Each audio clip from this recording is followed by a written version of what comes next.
अजीज दोस्तों, अस्सलाम वालेकुम, नमस्ते, सत श्री अकाल, जय जिनेंद्र, गुड आफ्टरनून। अजीज दोस्तों, पाकिस्तान के हवाले से कुछ खबरें शेयर करने से पहले मैं आपके साथ एक बात, मुझे काफ़ी लोग मैसेज कर रहे हैं, काफ़ी लोग देखें आजकल है ना, आतिफ साहब हैं, एक अमेरिका में होते हैं, इंडियन नेशनलिस्ट हैं, ए वेरी रेस्पेक्टेबल नेम। वो पाकिस्तानी यूट्यूबर्स के बारे में लिख रहे हैं कि ये सिर्फ व्यूज़ लेने के लिए और पैसा बनाने के लिए इंडियनों के जज्बात से खेल रहे हैं। उसमें मेरा नाम नहीं लिया उन्होंने एक खातून का नाम लिया है, ख़ास तौर पे उनकी पूरी ट्वीट्स वगैरह पुरानी लगाई हैं। और लोग मुझे भी मैसेज कर रहे हैं कि आप भी इसमें बताएं उस खातून के बारे में, ये वो। तो देखें, बात दरअसल ये है कि मुझे किसी के बारे में कुछ बोलने की ज़रूरत नहीं है। एक बात मैं क्लियरली कहूँगा कि यहाँ पे कोई किसी को गन पॉइंट पे मजबूर नहीं करता यूट्यूब देखने के लिए, है ना। हर आदमी अपनी मर्ज़ी से देखता है और हर आदमी समझदार है। मैं अपनी बात करूँगा। मेरी बात यह है कि पाकिस्तानी और इवन इंडियन यूट्यूबर्स जितने भी हैं, उनमें और मुझ में बहुत ज़मीन आसमान का फ़र्क है। वो यूट्यूब के ज़माने के यूट्यूबर हैं, मैं यूट्यूब से पहले का ह्यूमन राइट्स एक्टिविस्ट हूँ। मैं 1994 से पाकिस्तान की आर्मी और पाकिस्तान के इस्टेब्लिशमेंट के जो जुल्म हैं पाकिस्तानियों के ऊपर, उसको एक्सपोज कर रहा हूँ। और यूट्यूब तो उस ज़माने में इंटरनेट ही नहीं था। और मैं तो United Nations, European parliament, American Capitol Hill, French parliament, Belgian senate, Belgian parliament, American Republic party के एनुअल कन्वेंशन में, world conference against racism south Africa में, फ्रेंच रूलिंग पार्टी की एनुअल कन्वेंशन, मतलब मैंने इन सब जगहों पे जाके स्पीचेस की हैं। और मेरा एक ट्रैक रिकॉर्ड है। मैं ये एक्सक्यूज़ नहीं दे रहा कि आज मेरे ख्यालात तब्दील हो गए। मेरे ख्यालात शुरू से 94 से यही हैं। ये जो आज के यूट्यूबर हैं, लेडीज़ और जेंट्स दोनों, इनकी उम्र इतनी नहीं जितना मेरा तजर्बा है। 94 का मतलब होता है कि मैं 29 साल से लगातार इस काम में हूं। सोशल मीडिया, इंटरनेट नहीं था तो हमारा काम पब्लिसाइज नहीं होता था, हमारे काम लोगों तक पहुंचता नहीं था। आज अब यूट्यूब पे हम आके बोल रहे हैं तो हम ये कोई नया काम नहीं कर रहे, व्यूज लेने के लिए नहीं कर रहे। इस सोशल मीडिया पे और यूट्यूब पे अपना ये टाइम खपाने से पहले लाइफ वॉज मच बेटर, क्योंकि आम आदमी से खतरे कम थे और अच्छी खासी जॉब करते थे, टेंशन फ्री, घर आके बच्चों को, फैमिली को टाइम भी दे पाते थे। अब तो जिंदगी आराम है, रात को फोन साइलेंट करके सोना पड़ता है, लेकिन कर रहे हैं क्योंकि ये हमारा ह्यूमन राइट्स का काम है। आज यूट्यूब चैनल बंद हो जाए तो वो जो यूट्यूबर हैं वो तो घर में बैठ जाएंगे, कुछ और करेंगे। मैं यही करूंगा बगैर यूट्यूब के भी। मैं तो फेसबुक पे बगैर पैसे के वीडियो लगाता था, रोज 2-3 रोज की वीडियो लगाता था। 2015, 2016, 2017, 2018, बगैर कोई मोनेटाइजेशन के। कौन सा व्यूज के लिए कर रहा था, और लाइन मेरी यही थी, आज भी मेरी यही लाइन है। मेरा target Pakistan establishment, Pakistan army, Pakistan की मजलूम कौमों के लिए आवाज उठाना, ये मेरा काम है। मैं गोलमोल बातें करके किसी के भेजे फ्राई नहीं करता, ये मेरा काम है और ये मैं करता रहूंगा।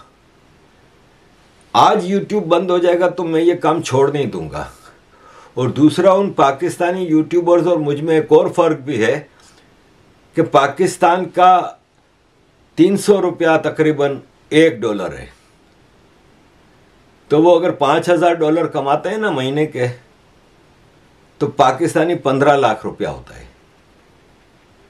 और इन यूट्यूबर्स की औकात महीने के 15,000 रुपया कमाने की है। वो 15 लाख रुपया कमाते हैं, तो वो सब कुछ करेंगे। उनकी रातों रात सोच भी बदल जाएगी, माइंडसेट भी चेंज हो जाएगा। हमारा माइंडसेट आप रिकॉर्ड उठा कर देख लें, आज भी आप डालें आरिफ अजाकिया यूनाइटेड नेशंस, मेरी दर्जनों स्पीचेस 90s की भी निकल आएंगी, मेरे पास भरी पड़ी हैं रिटर्न फॉर्म में, क्योंकि उस वक्त हम राइटिंग में जमा कराते थे उधर, और वो पढ़ना होता है स्पीच को, क्योंकि आपके पास लिमिटेड टाइम होता है। मेरी फाइलें भरी हुई हैं, मेरे पास वो स्पीचेस पड़ी हैं 90s की, 2000s की। मेरी सोच नहीं बदली, मैं बचपन से भारत से प्यार करता आया हूं, क्योंकि मेरे पुरखों का देश था, मेरे माँ बाप ने मुझे वो मोहब्बत सिखाई है। आज अचानक कुछ लोगों को अपने दादाओं की, अपने माँ बाप की पैदाइश की जगह पसंद आती है। हमने बचपन से अपने नाम के साथ आजाकिया लगाया है, हमारा दिल जलता है उस धरती के लिए। खैर लंबा हो गया, लेकिन यह है कि मैं अपनी पोजीशन क्लियर करना चाहता हूं कि कोई यूट्यूब नहीं भी देखेगा। मैं फेसबुक पे लगाता था वीडियो, मुझे कौन सा उसमें पैसा मिलता था, वो तो फेसबुक का फोरम बंद हो गया। तो मैं सबसे रिक्वेस्टें कर रहा था यहाँ पे इंडियन ग्रुप्स में, पाकिस्तानी ग्रुप्स में, कि यार मेरा फेसबुक का वो अकाउंट बहाल करा दो। ये तो मेहरबानी है वैभव सिंह की, डिफेंसिव ऑफेंस वाले, उनका फोन आया कि आरिफ भाई छोड़ें फेसबुक को, यूट्यूब पे आए, यूट्यूब पे चैनल बनाए। मैं अगर चैनल तो मेरा ज़माने से बना हुआ पड़ा है यूट्यूब पे, लेकिन मैंने कभी उस पर वीडियो नहीं लगाई। बोले उस पर लगाएं, उस पर मोनिटाइज करें, जो आप मेहनत कर रहे हैं कम से कम आपको इसका कुछ रिवार्ड भी तो मिले। तो मुझे तो इत्तेफाक से यूट्यूब से ये मिल रहा है, मैं तो बगैर उसके भी करता रहा हूं। तो फर्क जमीन आसमान का है। और आतिफ साहब या कोई भी कल को मेरे ऊपर भी अक्सर लोग एतराज उठाते हैं, तो उठाएं भाई, मुझे इससे फर्क नहीं पड़ता। मैं अपना ये काम जिंदगी भर के लिए, जब तक सिंधु देश आज़ाद नहीं हो जाता, जब तक आज़ाद बलूचिस्तान नहीं हो जाता, जब तक KPK का मसला नहीं हो जाता, जब तक पाकिस्तान की आर्मी को खस्सी नहीं बनाया जाता, तब तक मैं तो ये करता रहूँगा। हैविंग सेड दैट, अजीज दोस्तों, पाकिस्तान में एक और मौलवी को मार दिया, टेररिस्ट मौलवी को। टेररिस्ट जमात अहले सुन्नत वल जमात के टेररिस्ट को कराची में मार दिया गया। शिया ऑर्गेनाइजेशन ज़ैनबियुन ब्रिगेड के ऊपर इल्ज़ाम लगाया कि ईरान बैक्ड। अब ये ईरान के साथ इनका मसला चल पड़ा है, और ये अच्छी बात है। अजीज़ दोस्तों, एक और ख़बर मैं आपके साथ शेयर करूंगा कि पाकिस्तान स्टील मिल्स है ना, वो हज़ारों एकड़ पे बनी हुई है।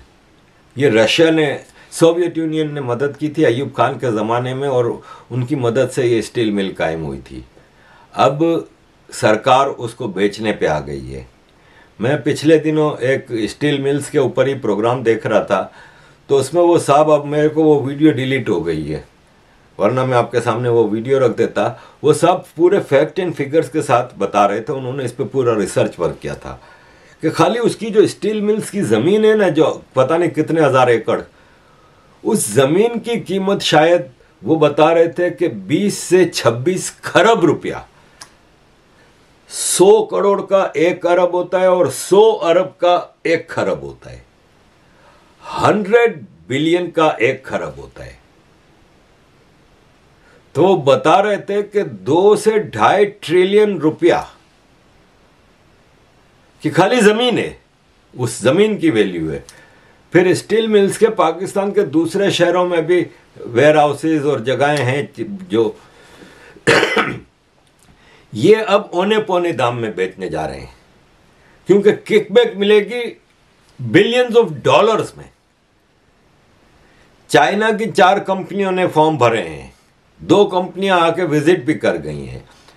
शहबाज सरकार कोशिश में है कि जितनी जल्दी हो सके इसको बेच दें। कल को पता नहीं हमारी हुकूमत रहे ना रहे, तो जरदारी और शहबाज शरीफ और फजलुर रहमान मिल के कोशिश कर रहे हैं कि ये एक झटका बिलियंस ऑफ डॉलर का है। ये लगा लें। आर्मी की कोशिश ये है कि थोड़ा डिले कर लें, क्योंकि आर्मी जो शहबाज सरकार से काम लेना चाहती थी वो तकरीबन होने वाला है।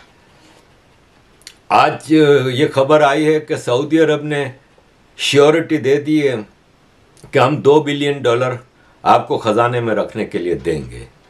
IMF ने शर्त रखी है इसहाक डार से कि आप 10 अप्रैल को आ रहे हैं ना अमेरिका, तो आने से पहले अपने साथ $3 बिलियन की गारंटी लेके आइएगा कि आपको फ्रेंडली कंट्रीज दे रहे हैं। तो सऊदी अरब से तकरीबन फाइनल हो गया है $2 बिलियन, और $1 बिलियन के लिए इसहाक डार अमेरिका जाने से पहले इमारात जाएंगे और इमारात से वो गारंटी, रिटर्न गारंटी मांगी गई है तो गारंटी मांगेंगे। उसके बाद IMF अपना प्रोग्राम वापस शुरू करेगा और $1.1 बिलियन IMF रिलीज करेगा। तो कुछ इनकी सांस में सांस आएगी। तो यही मकसद के लिए शहबाज शरीफ को रखा हुआ था। ये मकसद पूरा होगा तो इलेक्शन का टाइम आ जाएगा सर पे, और उस वक्त या तो, क्योंकि अगर आपने 13 मई तक इलेक्शन नहीं कराए तो फिर आप कंटेम्प्ट ऑफ कोर्ट में होंगे और आप कॉन्स्टिट्यूशन तोड़ने के उसमें होंगे, तो फिर ये सरकार शायद खुद ही रिज़ाइन करके चली जाए, और नहीं तो आर्मी इसको निकाल के फिर टेक्नोक्रेट गवर्नमेंट मार्शल लॉ लेके आके जजों को भी मुंह बंद कर देगी और सबका मुंह बंद कर देगी। और हो सकता है उस टेक्नोक्रेट गवर्नमेंट में इमरान खान को बड़ा शेयर दे के। तो शहबाज सरकार की कोशिश है कि स्टील मिल्स को जल्दी बेच दिया जाए, और आर्मी की कोशिश है कि इसके जाने के बाद हम अकेले पूरा खा जाएं। तो इतना पाकिस्तान का महंगा तरीन स्ट्रेटेजिक एसेट्स है वो औने पौने दामों में बेचा जा रहा है। अजीज़ दोस्तों, थोड़ा माहौल बेहतर करने के लिए ये अब्दुल कादर पटेल हैं, पीपल्स पार्टी के हैं, तो वैसे बदबूदार, लेकिन ये पार्लियामेंट में अच्छी स्पीचेस कर जाते हैं। ये शेर की बात कर रहे हैं ना, तो शेर शहबाज शरीफ, नवाज शरीफ की पार्टी मुस्लिम लीग नून का इलेक्शन सिंबल है, और इमरान खान के जो यूथिये हैं वो इमरान खान को शेर कहते हैं। तो ये डबल मानी में शेर नवाज शरीफ और इमरान खान दोनों को टारगेट कर रहा है। 1 मिनट की वीडियो है, सुनिए जरा। बड़ी बड़ी सियासी जमातें जिसका वजीर आजम है और जिसकी सूबों में हुकूमत है, पाकिस्तान पीपल्स पार्टी, जिनकी शहादतें हैं, कुर्बानियां, इनका तो बिल्ली का बच्चा भी नहीं मरा, जिनकी दरख्वास्तों पर आप फैसला दे रहे हैं। ये कह रहे हैं कि हमने 20 साल जमहूरी जद्दोजहद की। तो भाई मैंने तो तुमको चंदा ही लेते हुए देखा है, एक दिन भी कुछ जद्दोजहद में तो मैंने नहीं देखा। मैंने तो नहीं देखा तुम्हारी बस भी छूट गई हो, मैंने आपको पैदल चलते हुए भी नहीं देखा, जेल जाना दूर की बात। वो फिर बोलता है मैं शेर, मेरा ये। मैं आपको एक किस्सा सुनाऊं। एक बार एक चूहा इधर उधर भाग रहा था जंगल में, तो उसको बंदर ने पूछा क्या हुआ है मसला। उसने बोला तुम्हें पता नहीं, वो शिकारी आए, वो बोलते हम शेर का शिकार करेंगे इसलिए छुप रहा हूं। उसने बोला वो शिकार शेर का करेंगे, छुप तू क्यों रहा है। बोला तुम मेरी मां से जाके पूछो, कहती है मेरा पुत्र शेर है, ये वही वाला शेर है। अरे मां तो सबको शेर बोलती है, उसने दिल पे ले लिया कि मैं शेर हूं। कभी बोलता, कभी भुट्टो, भुट्टो का नाम तो पहले रियासत मदीना, खुदा के वास्ते जान छोड़ दो भाई। और अभी भुट्टो भुट्टो लगाओ, मैं भुट्टो, मैं जुल्फकार अली भुट्टो, मुझे मुर्तजा भुट्टो की तरह मारने की, मुझे ये करने। अरे भाई कोई तुमको, तुम्हारा छरे का पलस्तर 6 महीना नहीं उतरता है, बोलते खड़ा हुआ है सर के बल, लगता है टांग पे, 6 महीना टांग ऊपर, बोलता है मैं भुट्टो। यार ऐसा भुट्टो खुदा के वास्ते। अजीज दोस्तों, पाकिस्तान ने आर्मी के ISI के एक्स चीफ फैज़ हमीद के भाई के खिलाफ इंक्वायरी शुरू कर दी है कि फैज़ हमीद का भाई है ना, उसके पास जितनी जायदाद होनी चाहिए उससे बहुत ज़्यादा जायदाद है नजफ़ हमीद। नजफ़ हमीद जो फैज़ हमीद का भाई है, उसके बारे में खबर आई है कि उसके पास बहुत सारी जायदाद और बहुत ज़्यादा पैसा है, और ये हिसाब नहीं दे पा रहा कि कहाँ से आया है, ये हराम का पैसा है। तो उसके बारे में इंक्वायरी शुरू हो चुकी है। अजीज़ दोस्तों, आतिफ मियाँ जो है ना, जिनको इमरान खान ने फाइनेंस एडवाइज़र बनाया था, लेकिन वो लंदन से कराची पहुंचते इससे पहले ही इमरान खान को उनको वापस करना पड़ा कि आपको हम नहीं ले सकते, इसलिए कि इस्लामिक एक्सट्रीमिस्ट कह रहे हैं कि आप अहमदी हैं तो अहमदी को नहीं ले सकते। एक फाइनेंस एडवाइज़र अहमदी नहीं हो सकता पाकिस्तान में, लेकिन इंडिया में एक प्रेसिडेंट मुसलमान हो सकता है, एक सिख प्राइम मिनिस्टर हो सकता है, एक मुसलमान चीफ जस्टिस हो सकता है, एक पारसी चीफ ऑफ आर्मी हो सकता है, लेकिन पाकिस्तान में ना अहमदी ना शिया सदर हो सकता है, प्राइम मिनिस्टर हो सकता है, आर्मी चीफ हो सकता है। अजीज़ दोस्तों, आतिफ मियां ने कहा है कि पाकिस्तान की इकोनॉमी कैटास्ट्रॉफ पे चली गई है, और हम समझते हैं कि अभी तो इन्फ्लेशन शुरू हुआ है, महंगाई ने रिकॉर्ड तोड़ देने हैं, इस हद तक महंगाई जाएगी। और इन्होंने कहा कि खाली जनवरी की बात करें तो जनवरी में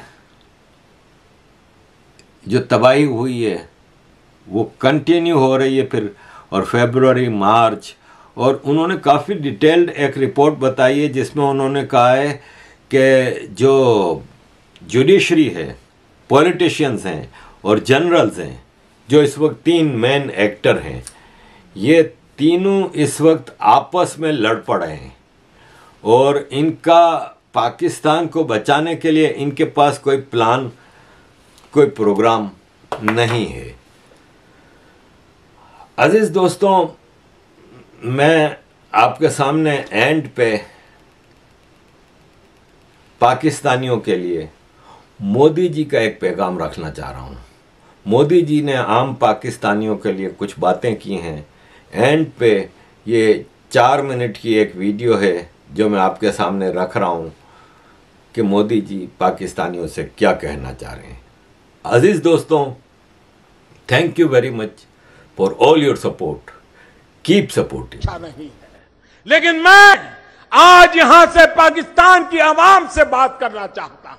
मैं पाकिस्तान की आवाम को याद दिलाना चाहता हूं कि 1947 के पहले आपके पूर्वज भी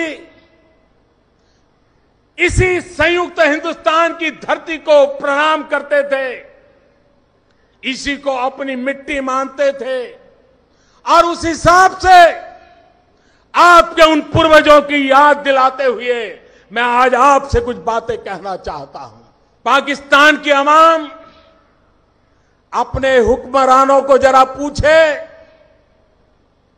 कि पीओके तो आपके पास है, आप उसको भी संभाल नहीं पाते। कभी पश्चिम बंगाल, पूर्वी पाकिस्तान जो आज का बांग्लादेश, वो भी आपके पास था, उसको भी संभाल नहीं पाए। आप सिंध को संभाल नहीं पा रहे हो, आप गिलगिट को नहीं संभाल पा रहे हो, आप पख्तूनिस को नहीं संभाल नहीं पा रहे हो, आप बलूचिस्तान को नहीं संभाल पा रहे हो। ये तो आपके पास है, आपका शासन है, आप इसको भी नहीं संभाल पाए हो, और आपको कश्मीर की बातें करके ये आपको गुमराह कर रहे हैं। आप पाकिस्तान की आवाम अपने नेताओं को जरा पूछे कि जो घर में है उनको तो ढंग से संभाल करके दिखाओ। पाकिस्तान की आवाम अपने हुक्मरानों को जरा पूछे कि दोनों देश एक साथ आजाद हुए, क्या कारण है कि हिंदुस्तान दुनिया में सॉफ्टवेयर एक्सपोर्ट करता है और आपके हुक्मरान टेररिस्टों को एक्सपोर्ट करते हैं? क्या कारण है? पाकिस्तान की आवाम से मैं कहना चाहता हूं, आपको गुमराह करने के लिए आपके हुक्मरान 1000 साल तक हिंदुस्तान से लड़ने की बातें करते हैं। आज दिल्ली में ऐसी सरकार बैठी है, मैं आपकी इस चुनौती को स्वीकार करने के लिए तैयार हूं। पाकिस्तान की आवाम, मैं आपको कहना चाहता हूं, हिंदुस्तान आपसे लड़ाई लड़ने को तैयार है। आओ, आओ, हिम्मत हो, आओ, हिम्मत हो। तो लड़ाई उस बात की लड़े, आइए हम गरीबी को खत्म करने का काम करें, आप अपने देश में गरीबी को खत्म करने का काम करें, हम दोनों लड़ाई लड़े, देखते हैं सबसे पहले अपने देश की गरीबी कौन खत्म करता है। आओ, पाकिस्तान की आवाम इसको पसंद करेगी। पाकिस्तान के नौजवान आओ लड़ाई लड़े, पहले हिंदुस्तान बेरोजगारी खत्म करता है कि पहले पाकिस्तान बेरोजगारी खत्म करता है। आओ बेरोजगारी को खत्म करने की लड़ाई लड़े और देखें पहले कौन जीतता है। मैं पाकिस्तान के उन छोटे छोटे बालकों से बात करना चाहता हूं, आइए हम अशिक्षा के खिलाफ लड़ाई लड़े, पाकिस्तान भी अशिक्षा को खत्म करने के लिए लड़ाई लड़े, हिंदुस्तान भी अशिक्षा को खत्म करने के लिए लड़ाई लड़े और देखें पहले हिंदुस्तान जीतता है कि पहले पाकिस्तान जीतता है। हिंदुस्तान में भी नवजात शिशु मरते हैं, प्रसूता माताएं मरती हैं, पाकिस्तान में भी नवजात शिशु मरते हैं, प्रसूता माताएं मरती हैं। आओ लड़ाई लड़े नवजात शिशुओं को बचाने की, प्रसूता माताओं को बचाने की। आप बचा करके दिखाओ, हम बचा करके दिखाएं, देखे कौन जीतता है। और पाकिस्तान के हुक्मरान सुन ले, हमारे 18 जवानों का बलिदान बेकार नहीं जाएगा। भारत सफल रहा है पूरे दुनिया में आपको अलग थलग करने के लिए, और हम उसको तेज करेंगे और पूरे विश्व में आपको अकेला रहने के लिए हम मजबूर करके रहेंगे।